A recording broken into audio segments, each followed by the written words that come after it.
Yes. Yes. Awesome. Just to give you an update, just to utilize next 2 minutes in a more effective way. For the next year, we have more or less finalized the Testoper programs. So we're going to do, the programs that you see here are listed here. So what does it actually mean is we're going to have 3 meetups. Our theme is going to be connected industries and automation for the next year. Okay. And there's going to be 3 meetups. The way that we structured is we kind of put March, June, September. Assuming this COVID thing will go away, we will have an in-person meetup and a live, right? YouTube live or whatever for that in-person meetup. So let's see, at least we are expecting June and September, we should be able to have an in-person meetup is the thought process. But the topics, the theme is connected industry and automation, and the topics are going to be mostly focused on AI, IoT, right? Those are the key topics. And also the connectivity, 5G is big, right? So we would probably cover that.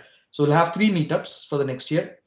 Then we will have 4 artificial intelligence, 4 masterclass. In the masterclass, the focus is again AI and IoT. So as per the definition of the masterclass for Testoper community, it's the combination of technologies and the related architecture and interfaces. That's why you would see technology, artificial intelligence, and the architecture and interface is TensorFlow, right? Same thing. So we're going to have like 4 masterclass. Then we will have 8 codeathons. So the codeathons is going to be mostly focused on cloud and test automation. So 4 test automation session and 4 cloud session.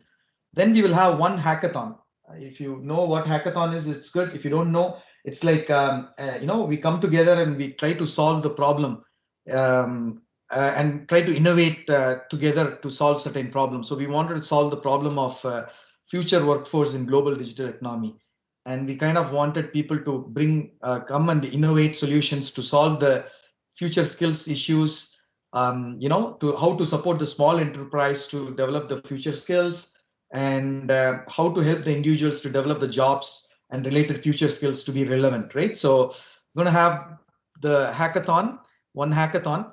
Then we are going to have like 4 support projects. So the 3 things that something that we were doing it already. So you have an access to the Teams channel. So the technology teaser where we want every one of you to come and post different technology news and stuff like that. Study group, there's a lot of study groups happening.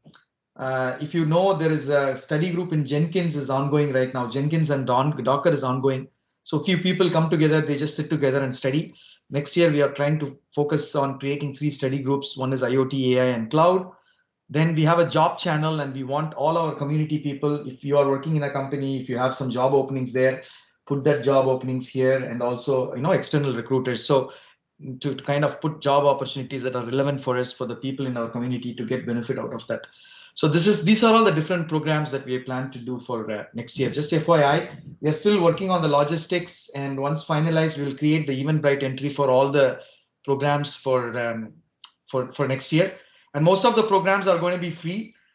So the way that we normally do is we request people to donate. So if someone donates $50 or more for a year, then they get to attend all the programs for free. And those who do not donate $50, maybe some programs they may have to pay some dollars, right, to join.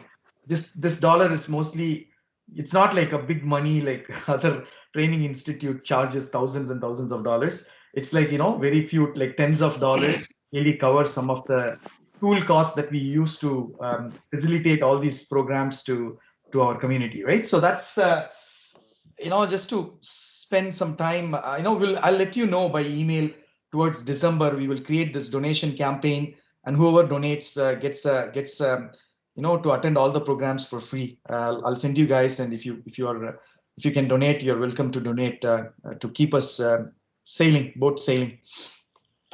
Okay, that's useful, I guess, from the point of view of utilizing the time. All right, perfect. So I think we should get started, and I wanted to kind of officially announce. Yeah, go ahead. There's some question. Yeah, Color, I have a question. So you told us about the study group for Jenkins and Docker.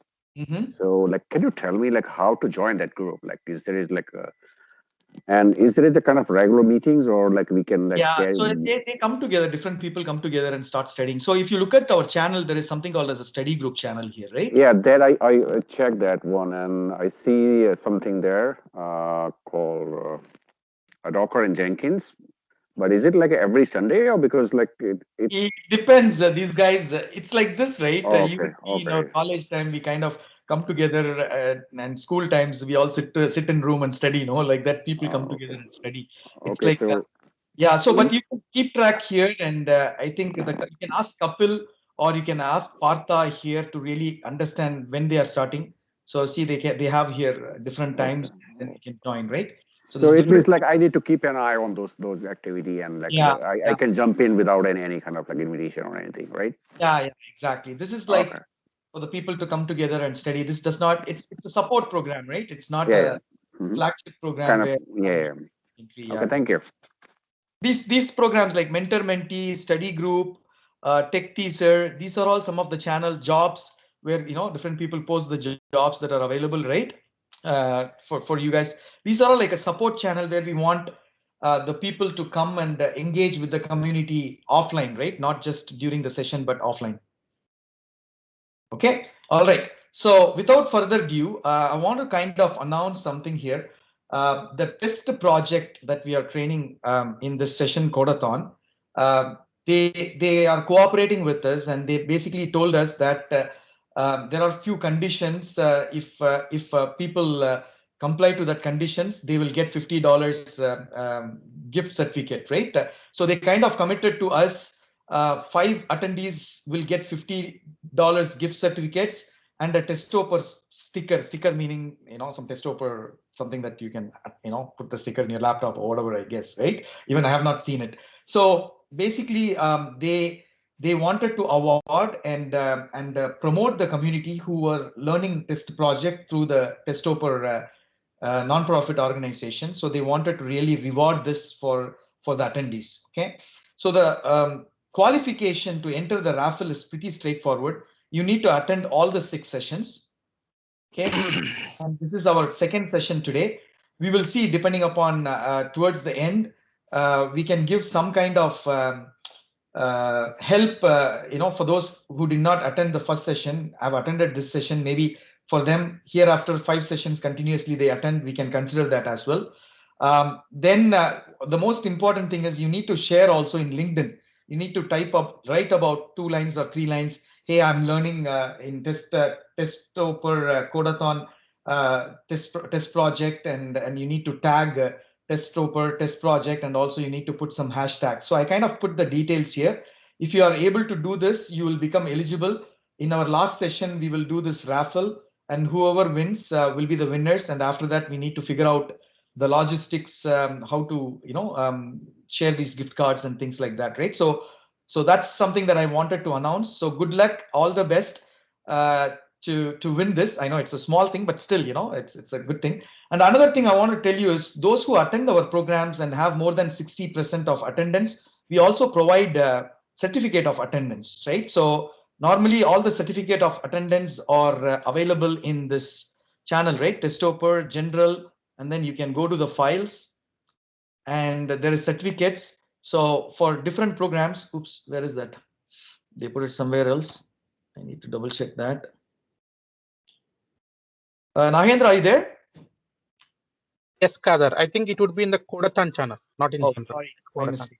Codeathon files, and see, we have done multiple programs, right? So if you go to the certificates, depending upon which program you attended, just to give you a perspective, people who attend more than 60%, we also provide the certificate of attendance to that people, right? So you will also get this $50 for the winners, 5 stickers for the winners, and everyone who has more than 60% of attendance will also get certificate of attendance from us.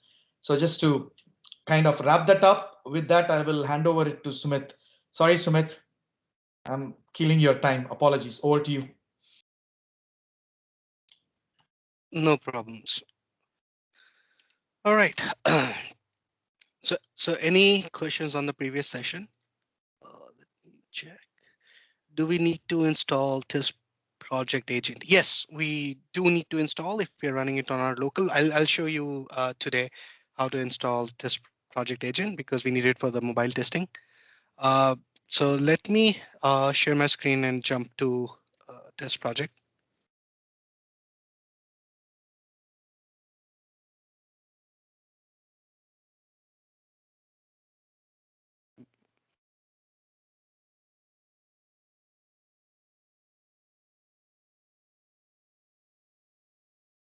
Can you guys see my screen? Yes, Sumit. Yes, Samir.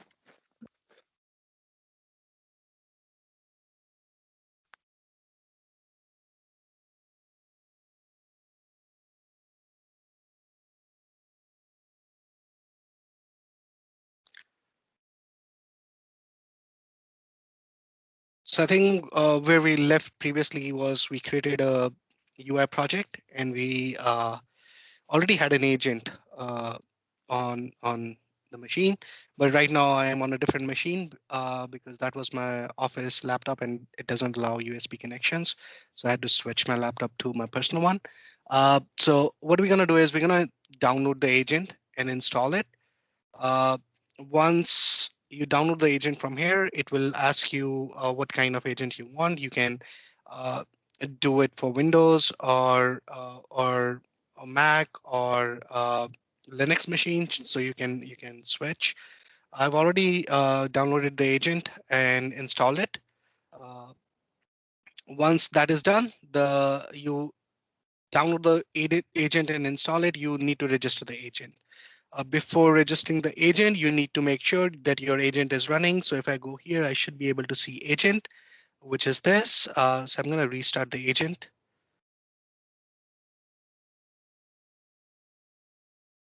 So I'm going to give agent a name.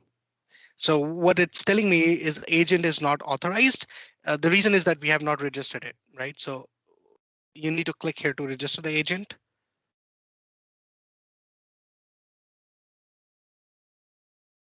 Again, it will take you to the same screen. You can come here.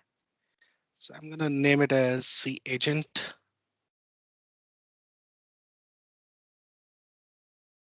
and save. Now it will register your agent on test project servers. So the agent registration is completed. Once that is completed, you should see a C agent listed here in your agent section.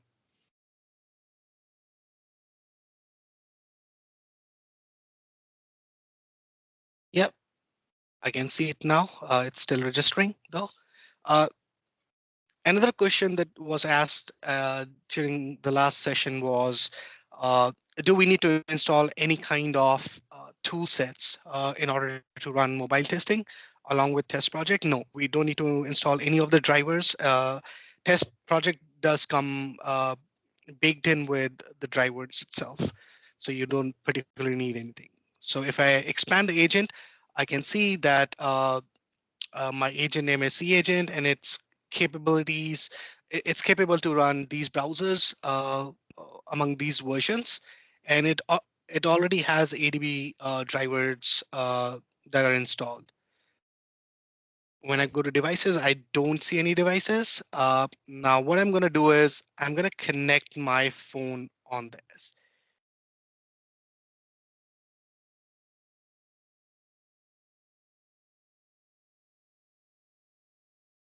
So I connected my phone to this, and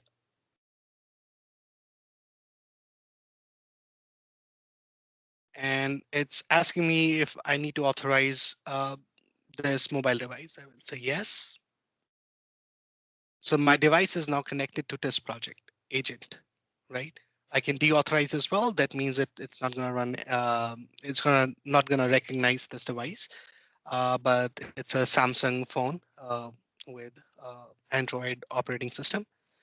And then if I click here, it will replicate the screen that I have. But before doing that, yeah, let's do that. I want to show you something.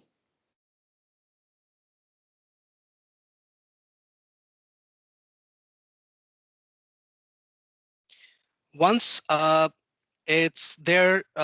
It will automatically install Appium drivers for you. So this is the Appium driver that it has installed, which is Appium settings. So this software will be automatically installed on your mobile device. The other thing that you need to do is on your mobile device, you need to go to uh, build number.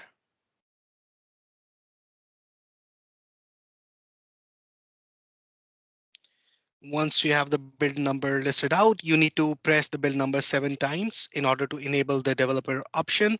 Uh, Currently, there's no need, but you have to press it 7 times in order to enable the developer mode.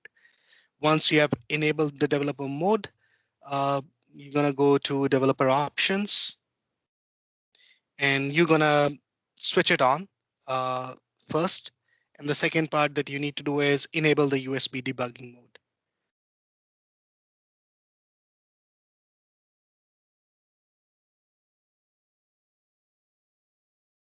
Unless you enable the debugging mode, it's going to say device is not available.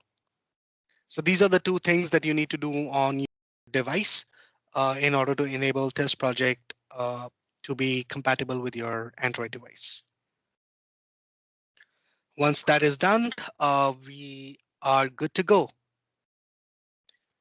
So we're going to turn it off, go to home, and create our first mobile project.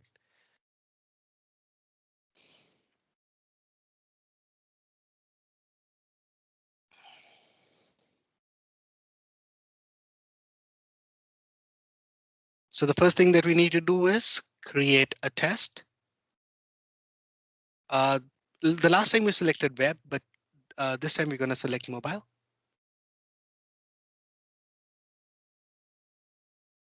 Let's keep this as first mobile. And it will ask you what kind of device or operating you want to work with. I'll select Android. Mobile applications. There is no application listed for testing. I'm going to add a new application. So there are 3 ways you can add your application. You can select from your current device. You can upload an APK, or you can add add the APK package manually. I'm going to do it from the device, keeping it simple. And then it will ask me what application I want to test on. I don't know which application. Okay, let's go to AirMiles. All right. Now, what we want to do with the test, we can record it, we can edit it, we can do a blank test. I will start the recording.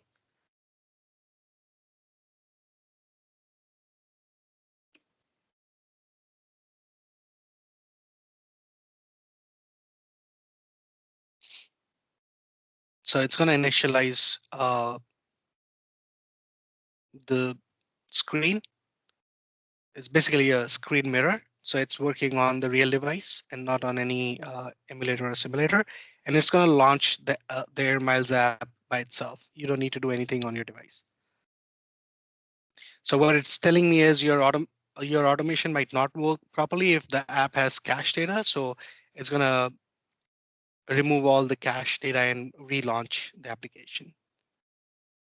Good. So we have the application now, which is basically the same as running on my mobile device. So I can basically see my screen doing the same thing that I'm doing here. And it's identifying different elements. So let's just keep it simple and do the automation for login. Another thing that you want to do on your mobile devices, which I'm not currently able to stay awake. So you need this option if you want your device not to get switched off because you're not working on your mobile and you're working on a connection, this connection of your mobile. So you need to enable this option. I cannot enable this option. The reason because I have 2 profiles. One is work profile and one is personal profile. So it's not allowing me to do that. But what I'm going to do is I'm increasing the display time so that it doesn't So I'm gonna do 5 minutes of inactivity rather than 1 minute. So it's gonna make my life simple.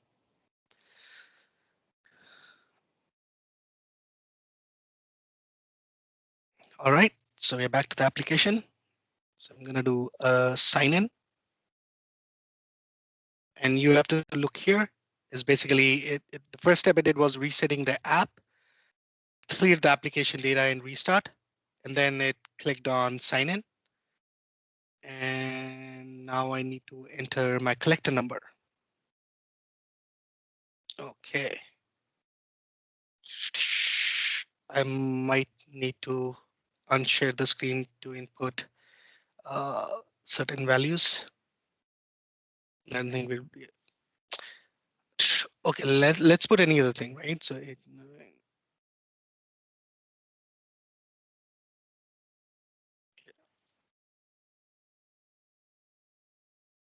so we put this. It should fail. I am not going to give.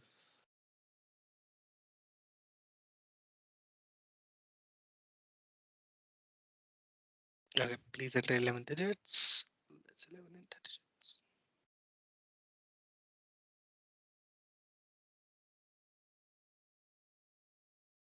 Yep. And then I'm gonna click on sign in.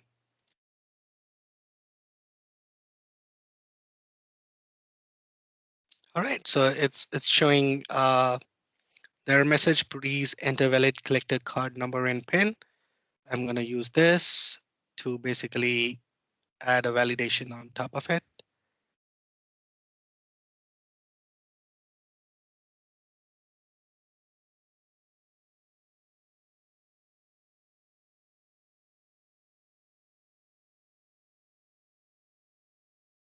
So the text is, let's say, valid.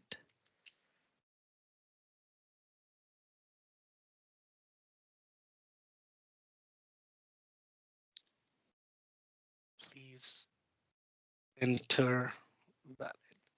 Let's confirm this. Right?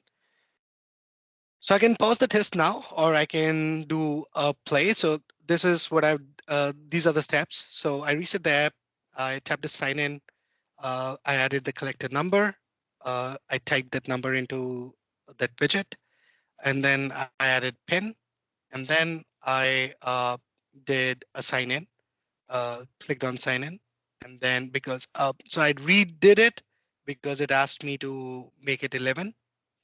And then I basically uh, clicked on sign in and put a validation here saying, please enter valid collector number, right?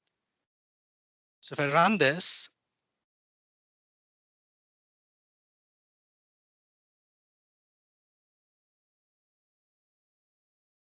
yep, it looks good. So I'm going to save and exit. So we are ready with our first test. Now we can run the test on our mobile device to see if it is able to run.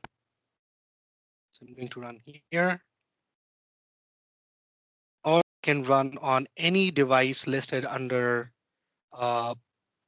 browser stack. So if uh, let's run it on local first. So I'm running on my Samsung device.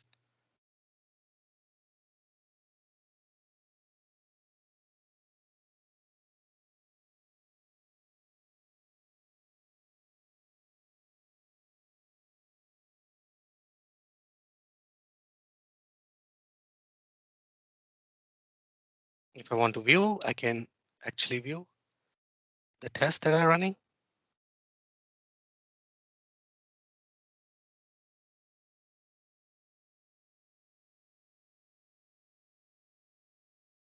So the test ran successfully. If I go to the report,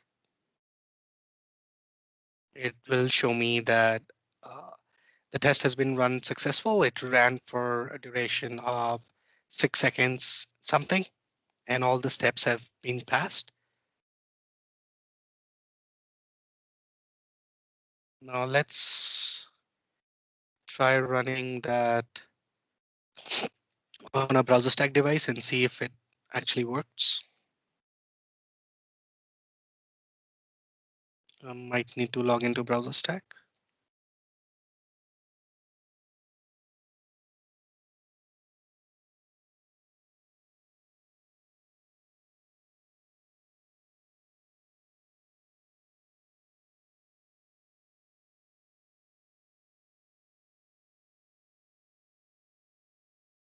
So there's one more feature of browser stack that you can run it on your local to view.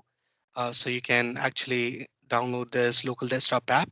So basically, rather than going on the cloud, you can view everything that you have on your local as well.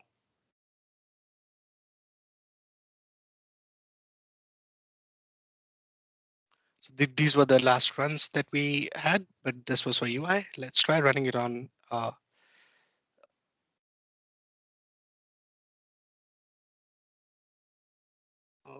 Let's run here and see.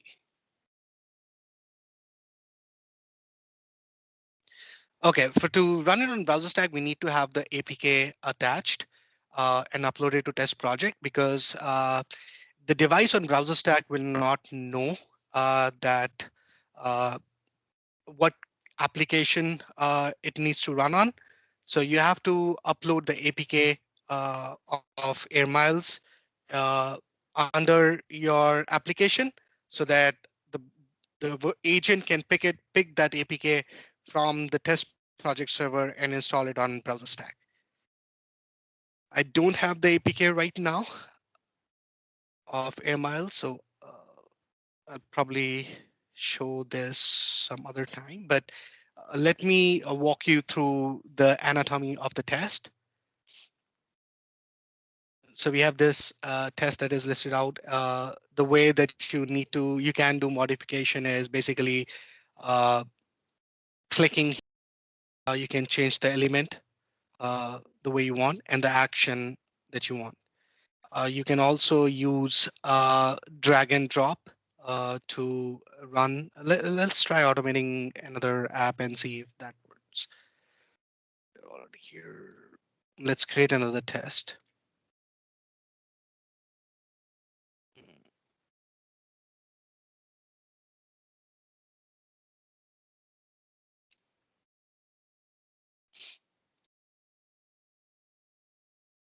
So I'm not going to select Air Miles this time. So this is where you will upload the APK if you want to run it on browser stack, but I don't have any APKs available at this point. Let me install any APK, right? That makes more sense.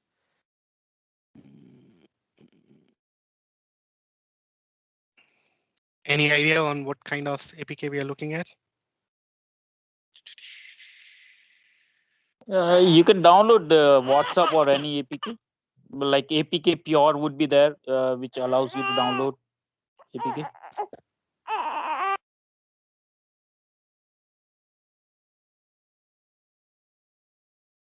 All right, let's download WhatsApp. Uh, yeah, that might not work because I already have WhatsApp installed on my machine, so it's not gonna. I think rather you should pick some kind of game because it won't require any kind of even credentials, so you don't need to write Right, anything. right. Okay. Uh,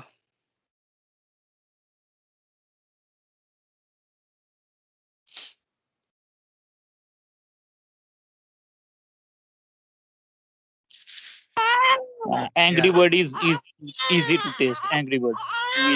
It this one, just Angry Bird, yeah. And any Angry Bird. yeah, it's easy to do. It looks a little big. I don't want a 75 MB APK. I think all the games will have heavy APKs. Pick something Pac-Man or something. It might be like a little smaller. Mm,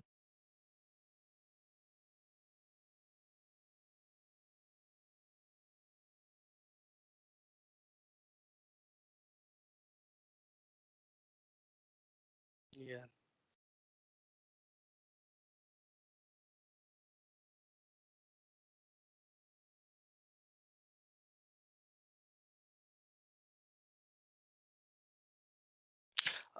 let's do this, right? I think the best APK for now would be.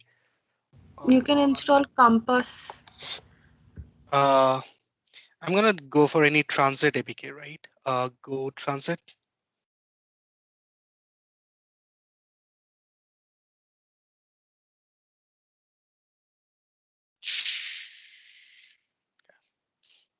Yeah, this is easy. 1.4 MB.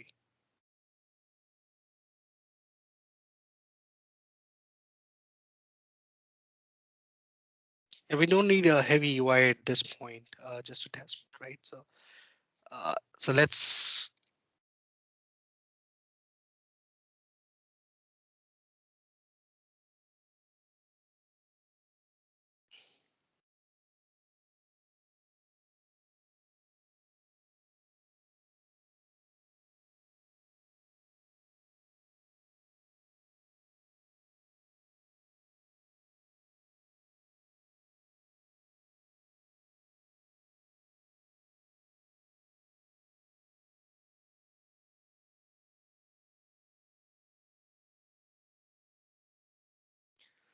So let's start recording.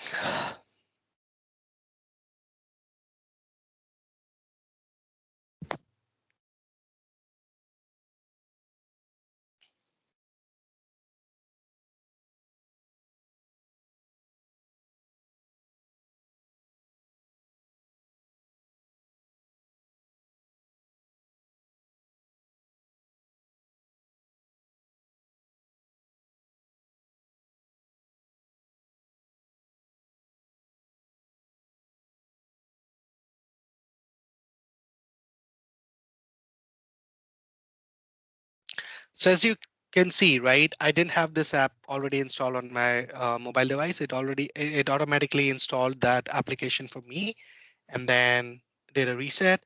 I'm gonna select the origin.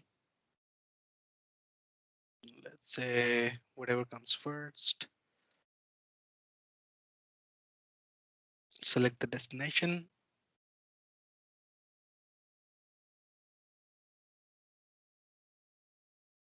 And then no trips for selected date. That's where I'm going to put the validation.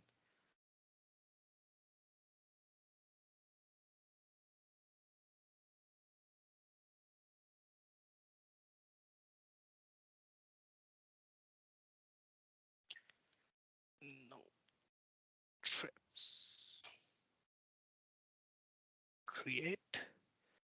Let me run this for validation. So I'm selecting the origin, selecting that, and no trips found. So yes, it's successful. I'm going to do save and exit. Let's run this on browser stack. Second. Let's run this on the local first.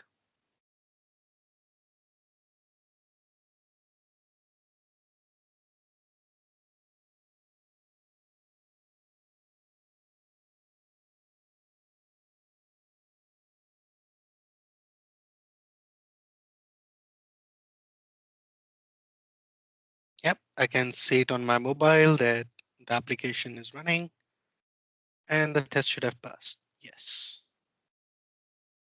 And now let's run it on browser stack so that we can see the live execution. Let's run on Samsung Galaxy S20 Ultra. Yep. So it started the execution.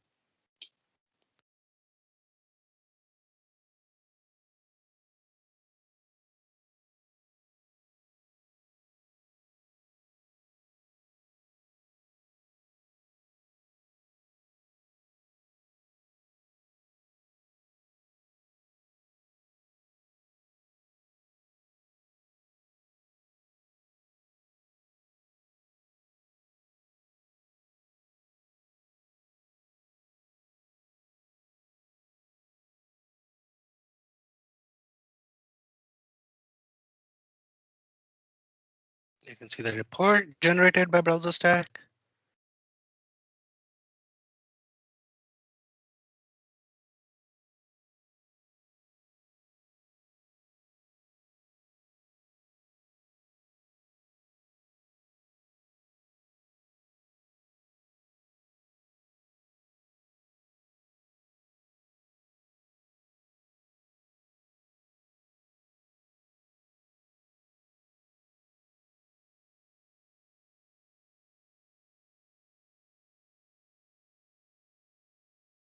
So it's telling me it passed, but I don't have any live view of the mobile application as well.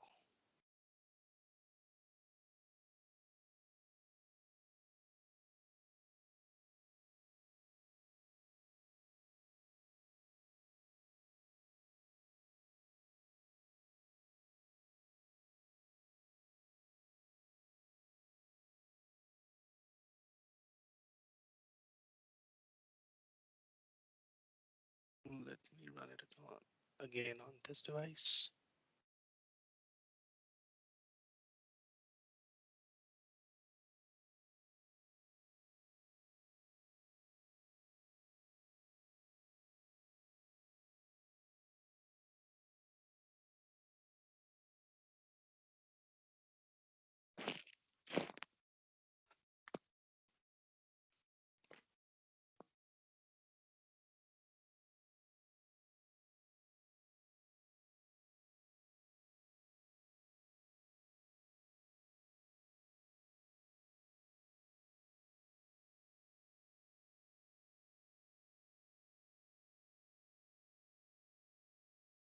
Just telling me it's running on browser stack. It's halfway done.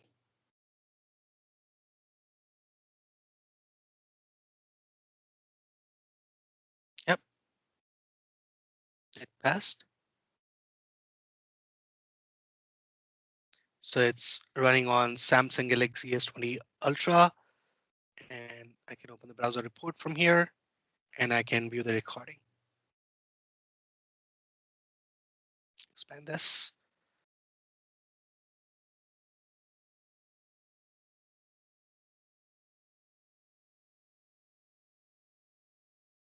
Yeah, good. This one ran on the device OS Android 10, Samsung Galaxy S20 Ultra. These are the real devices. These are not simulators.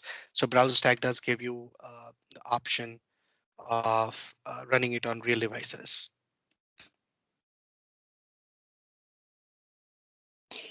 Hey, Sumit, Sanjay was raising hand a couple of times. Maybe he has some question.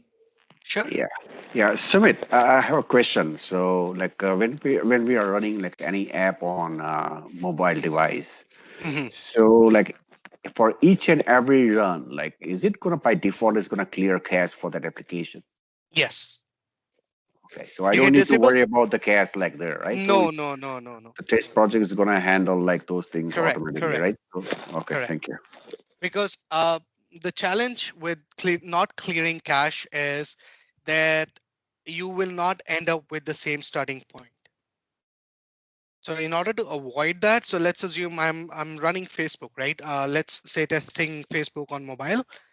If I don't clear my cache, I will automatically be logged in once I open the application, right? So my initial state will never be the same.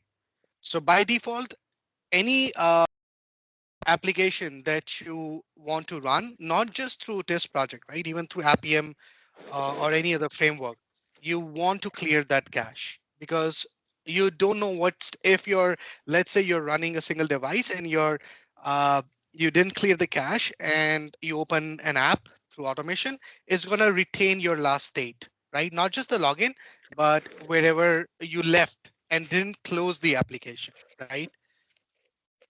So in order to avoid those issues, it's best to clear the cache. Test project does it automatically, but there are certain times that you want to check the cache as well, right? To validate if you left it the same state on that as well. So you can disable that feature through code. So same thing apply on browser stack too, right? So like even if am using a different devices in a browser stack, it's gonna cache is gonna handle automatically. Browser stack is a bit different. You will have to, it will automatically clear the cache. There will be no cache basically, because whenever you run on any device, it's not going to retain that device for you, right? So let's assume I'm selecting Samsung S20 Ultra at this point.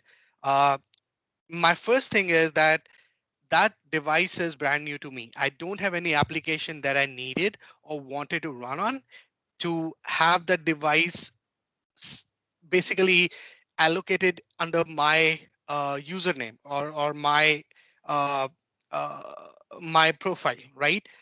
That's why they always ask for the APK. So whenever you're running on BrowserStack or any other third-party browser, the first thing that you will have is a brand new device.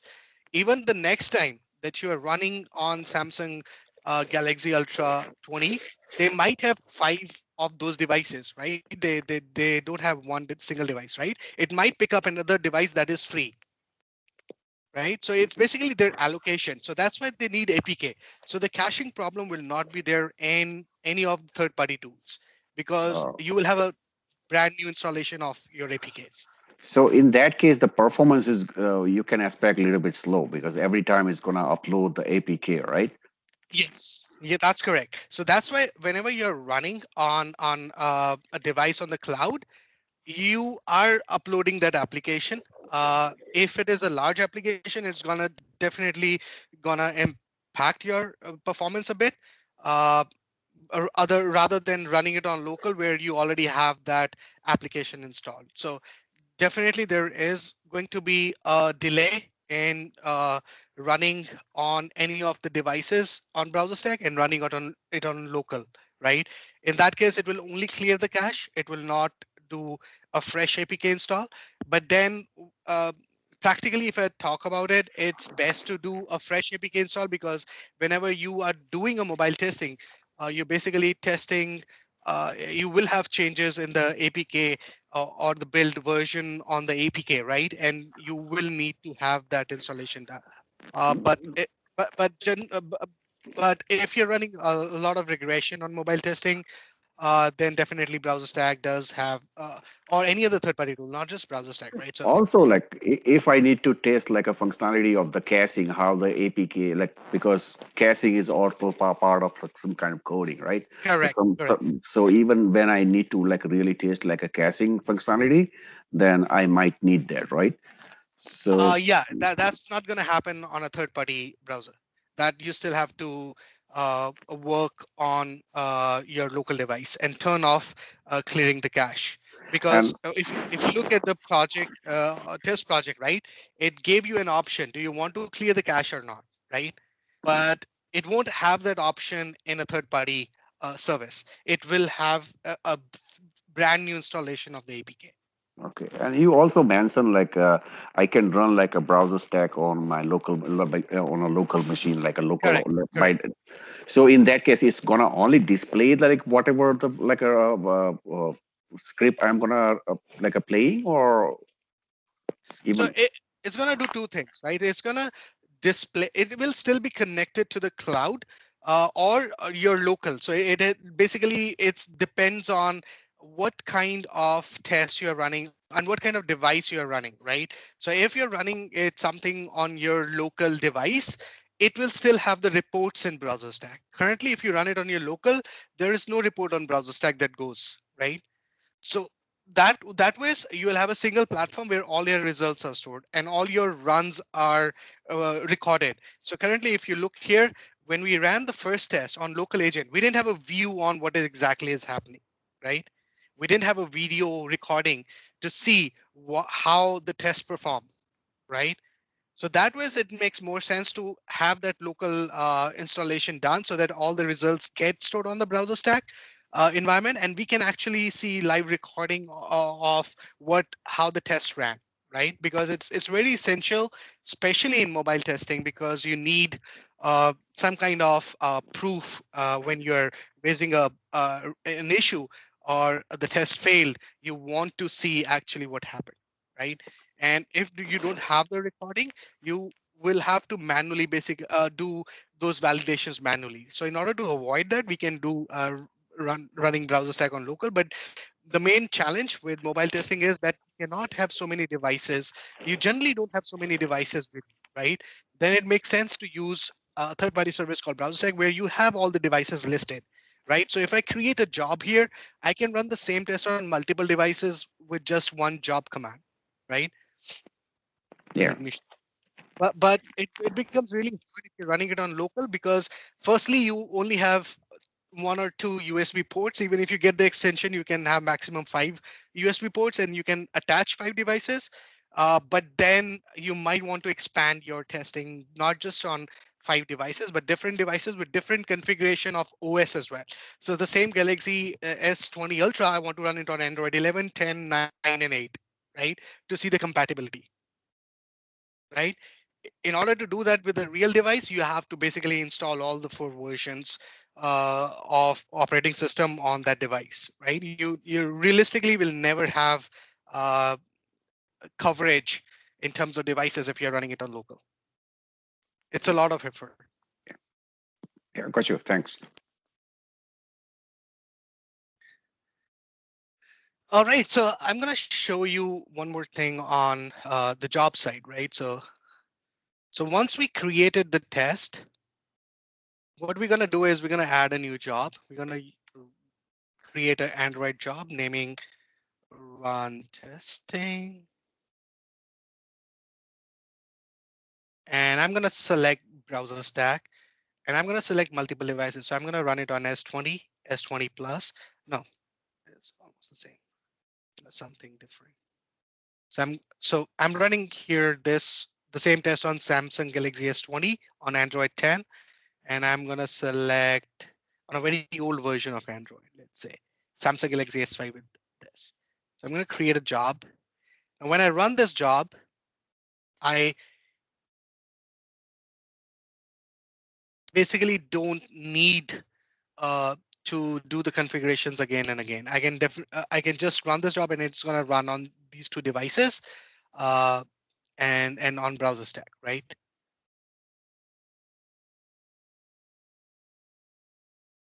So job started, job execution has started. Now it's gonna, you can schedule this job. You can basically do a lot of configuration with this job.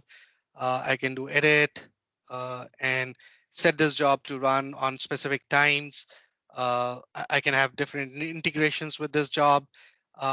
So it makes much more easier for me to basically not waste my time for selecting all these devices. This job is already there and I just need to run the job, not the test, right?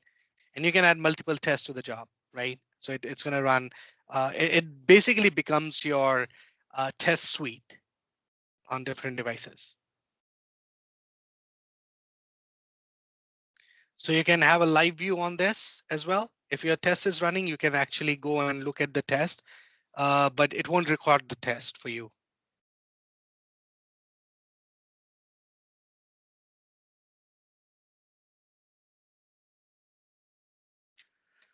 So if I go here, I'm doing this. Now, if I run, let's say my first test again, I'll run it on Android, I can actually view the test getting executed. The first one was 8 miles, I think.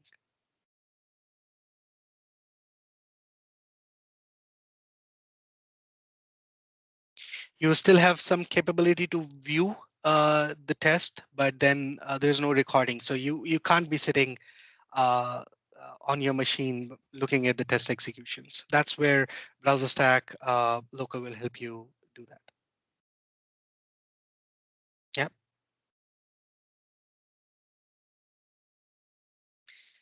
And then you can have, oh, we have a failure.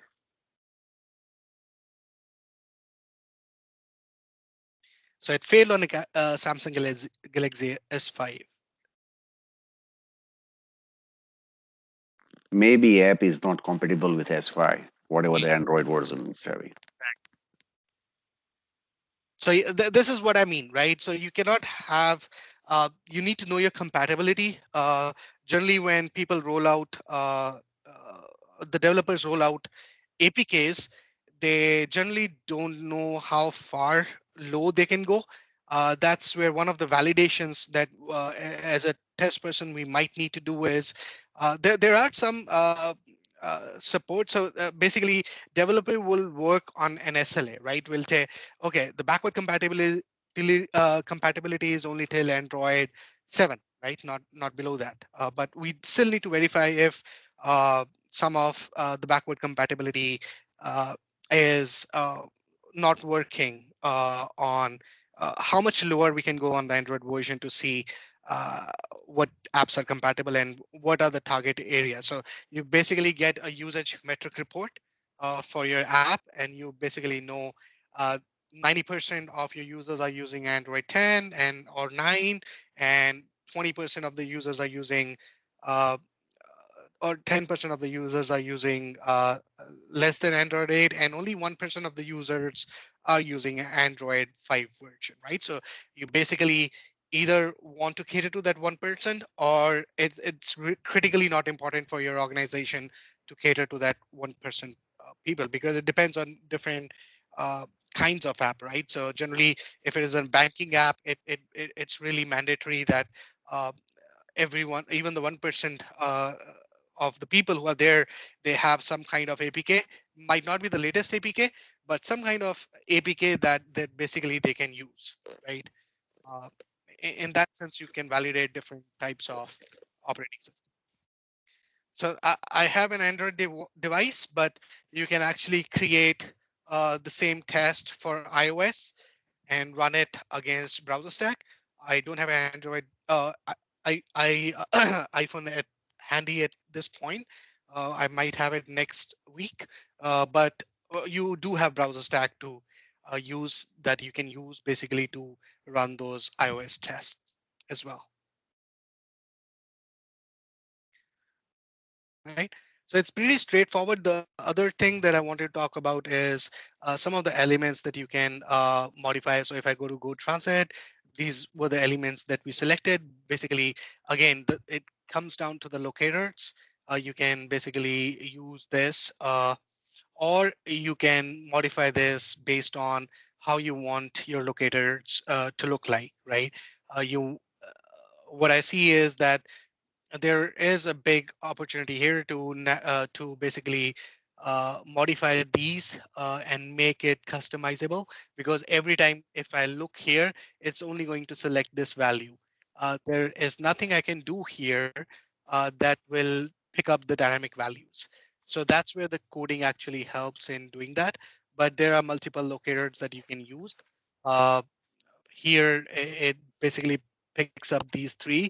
If you want to remove one of these, you can do that, and then see what makes sense for your test and how you want to create your test in terms of maintainability. And I can also use like a CSS selectors, right?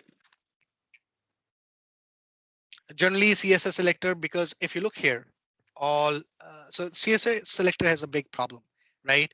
When you are searching via text, CSS selectors won't come in handy.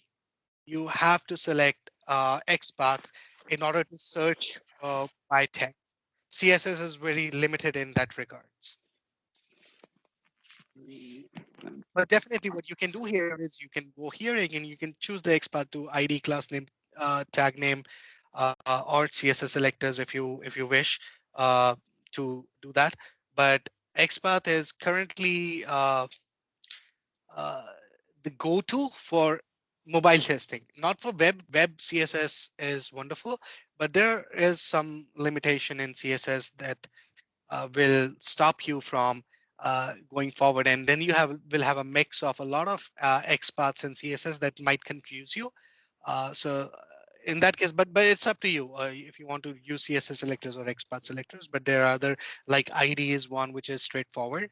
There are others that you can use. Yeah.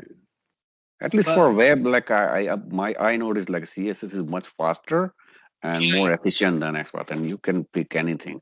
correct. But yeah, you're right. Maybe mobile like XPath is the way to go. And like I remember like you mentioned in the last like session, Mhm. like there are some kind of self healing selectors. What So self-healing means is those are the add-ons that have come up with. okay, One of the example that I want to show is this, right? So it will try to match all the three XPaths, right? Even if one is not there, let's say uh, this is not there, the first XPath is not there, it will still try to match it with these two. If matching these two XPaths, it finds only one element, it's still going to select it, right? So this ways, the healing is that it's gonna, once it does that, it's gonna pick up this automatically and then gonna update this by itself. right? It's not perfect as of now, but then it's a great way of self-healing where basically it's not gonna, let's say this element has changed, XPath has changed. It's gonna look for other two XPaths and try to match elements on the application. If it finds only one element, then it's gonna pick up this element from the element that it has found, and it will update it automatically. Again, in the AI world, nothing is perfect as of now, but then it makes your test more robust, right? Because it's still able to find the element. Yeah, but like XPath, like it's better. You can if you can write by yourself. That's the best way, right? That's Because to yeah, handle the exactly, dynamic one, you had to exactly, write it down. exactly. And even if you're trying to handle the dynamic elements of the mobile testing, I wouldn't recommend doing it through UI. I would still recommend going through the code. And because you can write a lot of dynamic functions based on the selections, right? Or Right. the locators, where you just provide the text and basically you write the code based on how the dynamic element will come out and then use that element to do the action, right? So in that ways, I would still recommend not going through the UI and selecting and doing creating a dynamic function or element selection function on the code base. Correct. Thank you.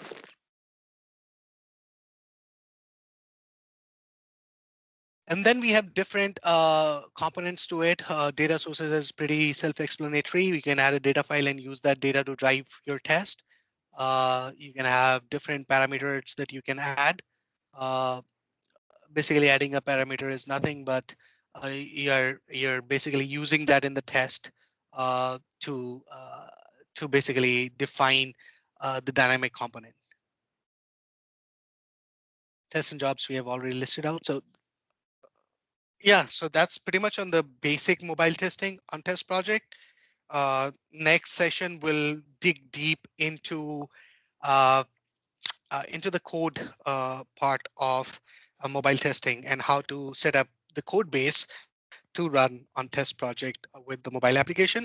And in the next session, after that session, we'll be talking about some of the frameworks that we can use. And after that session, we'll be talking about CI/CD pipelines. All right, that's pretty much it. Any questions? Sumit, I just wanted to grab some time, a minute, a quick one.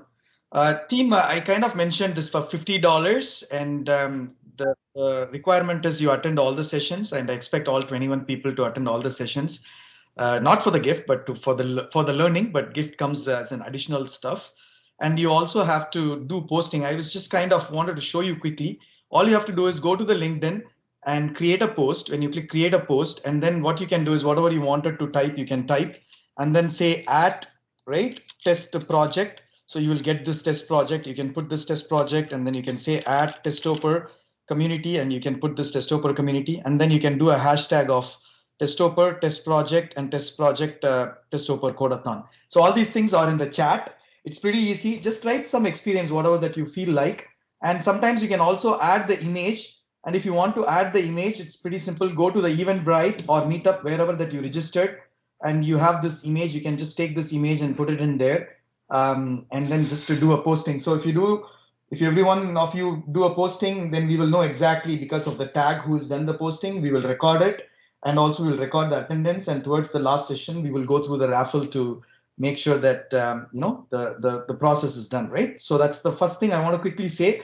The other thing that I want to quickly say, I kind of forgot, was one of the thing that we are trying to do is called as a projects. So we plan to develop two open source projects that would be very useful for the people to select their careers and also select the learning stuff that they wanted to do to get that career achieved, right? Whether it's an entry level or whether it is a promotion and things like that.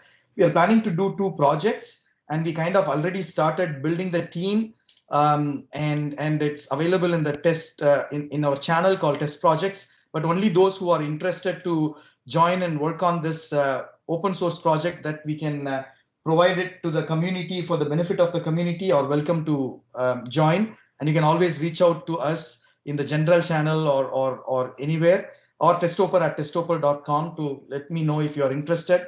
And this particular session normally happens on Friday, 6 to 7, and it's basically focused on not only developing these two projects, but also focusing on helping you to develop an innovation skill, an entrepreneur skill, how you start from the basic concept and idea all the way to delivering the project. The whole process of learning we will go through in this test project. Very interesting activity that we do. And the benefits is those who are working here will get an experience certificate of working with TestOper community. And you can also join us as a volunteer, or whichever way that we can always talk about it later. But you will get an experience, real project work experience that you can use it as a Canadian experience, not spend money if you are an immigrant to go and join and spend money to get a Canadian experience certificate, but rather you can get it by just contributing on this the experience certificate. It would be helpful for your career. So these are the two quick things that I wanted to share. Right, I'll stop here. Yeah, go ahead.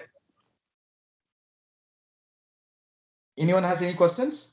Yeah, Kader, like what level of like commitment you might need, you are expecting to like join the open source, like whatever the project you're creating? See, right now we are still in the norming stage, right? We haven't really, formed the team. But what you could, we have formed a minimum team who started working on the business requirements, right? Just to show you in the screen, right? We kind of started working on the business requirements. As you can see, we have defined few things and what the flows and what would be the high level structure for these two programs. So we are working on the requirements and stuff like that. As far as there are few people who are already joined, and to answer your question, we haven't still worked out the details of project plan and things like that, right? And I cannot really answer your question. But what we expect is at least whoever joins, they can say this is the hour that I can commit, and they are sticking to that hour and contributing. That's what we are looking for. Right? Minimum 3 hours, maximum it's up to that person. 3 to 4 hours maximum, it's up to that person in a week that he wants to contribute. It goes basically the commitment from the person who is joining. But the minimum from TestOper point of view, we expect 3 to 4 hours in that 1 hour weekly meeting to learn the innovation and how to create the pitch deck and how to do a lot of different things, right? From the point of view of learning and becoming an innovator, entrepreneur, or entrepreneur journey, starting your journey, right? So that's what it is. Any other questions? Hopefully I answered your question, Sanjay. Yeah, I got you. Thank you. Yeah.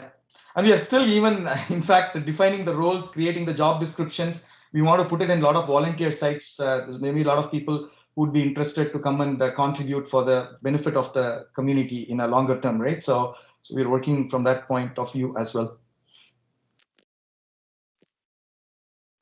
All right, 2 important things. Let's conclude the call. Make sure you all do tomorrow some posting. And in our next call, just let us know who all did posting. We will also double check that. So that's one criteria. And then the next criteria is obviously, your attendance. And I'm expecting all 21 continue to attend the next 4 session we have. And everyone in this will get a chance to enter into the raffle. That's all for today, I guess. Sumit, anything from you?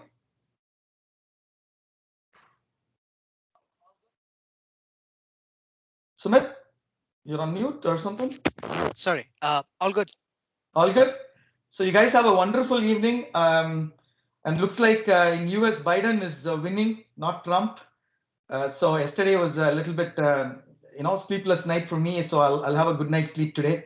But you guys also have a great evening, and I'm looking forward to see you all next week, Wednesday, same time. Take care. Bye-bye. Thank you, Sumit. Thank you, Kader. Thank you, everyone. Awesome. Thank you. Bye.